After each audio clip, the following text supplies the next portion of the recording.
For the past few months, I've been trying my hand at painting animals, and I've been really drawn to birds in general. So today, I want to show you how I paint this loon and baby loon.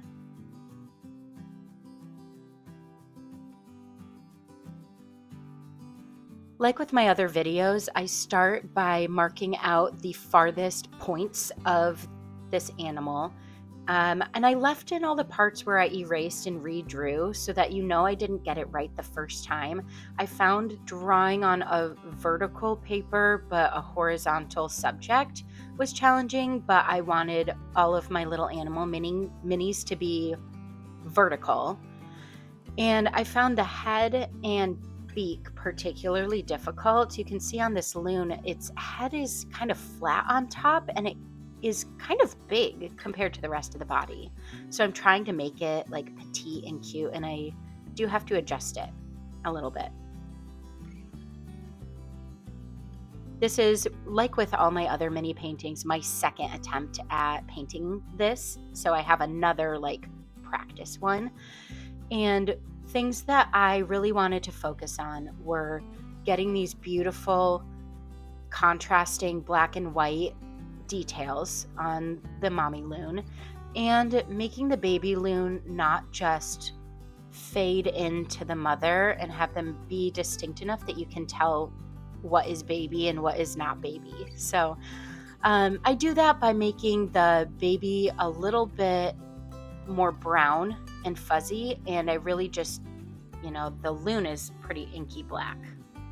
So I'm drawing, you can see I kind of talked through my different attempts, but we finally land here. And we're ready to paint.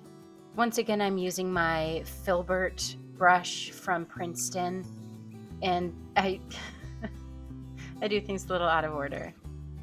Okay, yeah, I forgot to draw out where that white detail is, so I just went straight over it with the black, and I did not want to do that, so let's just fix that a second. It'll end up being fine, but whoops.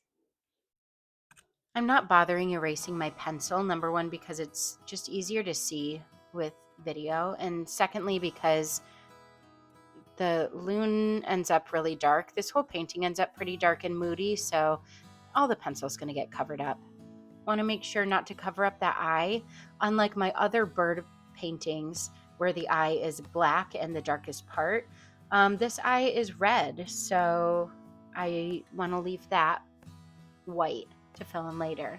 I'm going in with these kind of horizontal brush strokes and kind of these stripes that I'll eventually turn into those yellow little those white little spots. I'm making this like row pattern and getting smaller and smaller on the edges. I just find it such a beautiful pattern on loons. And the front as well has a little bit of that, but I will end up going in with a gel pen so that I can make even smaller markings to make little dots.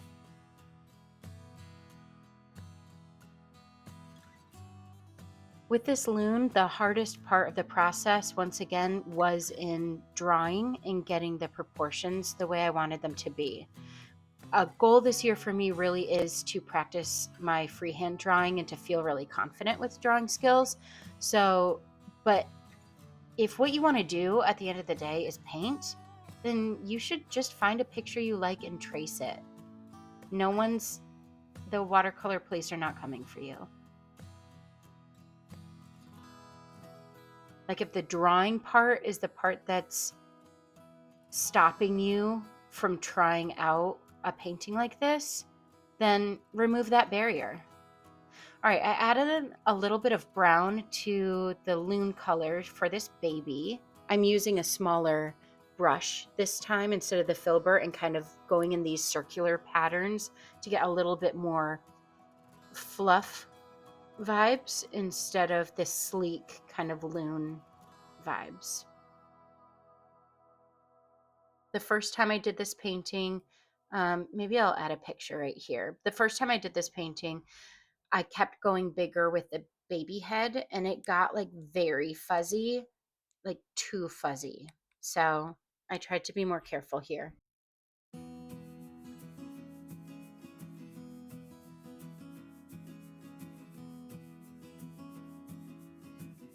I really want this loon to look like it is swimming in a kind of calm lake in the morning. I have a very specific visual for this of like going to a cabin in Michigan or Washington and taking the canoe out in the morning, and the fog hasn't lifted over the lake yet. And then there's a loon, and you hear its kind of song, the haunting noise it makes. And yeah, so that's why I'm putting in the blue color of the water and then immediately going into the sky. And you can see it's um, blending quite a lot because I want the water line and the fog to kind of blend in together. I'm just going to darken that a little bit and then it can fade up into the fog.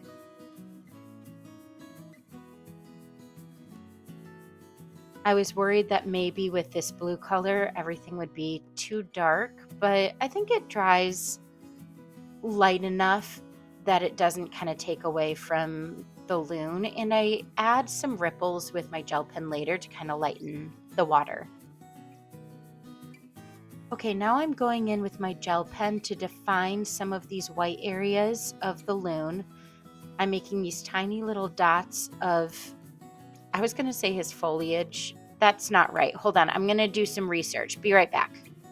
Okay, hi, I'm back.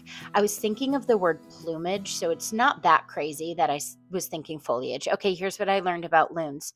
They have bones that are denser on average than other birds, which makes them less buoyant, and it also makes it easier for them to dive and catch fish.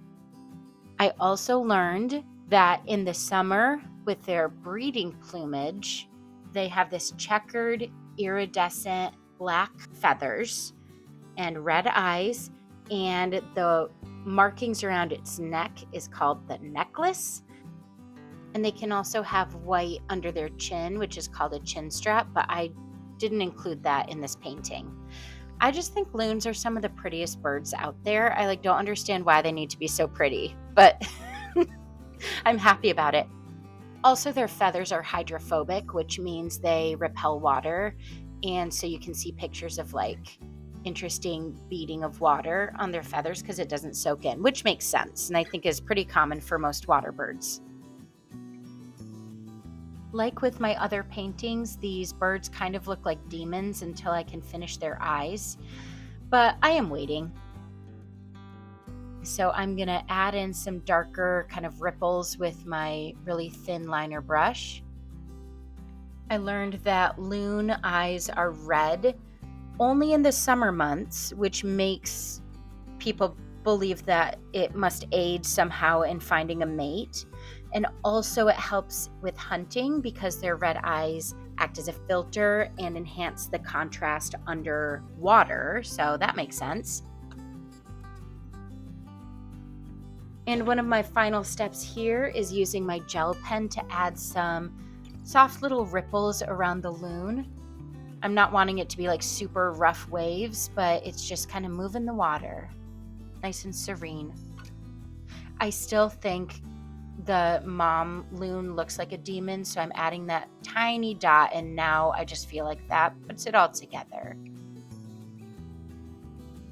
Thanks for joining. I hope you enjoyed watching my tutorial and hope you paint some of your own birds and learn some bird facts. Until next time, bye.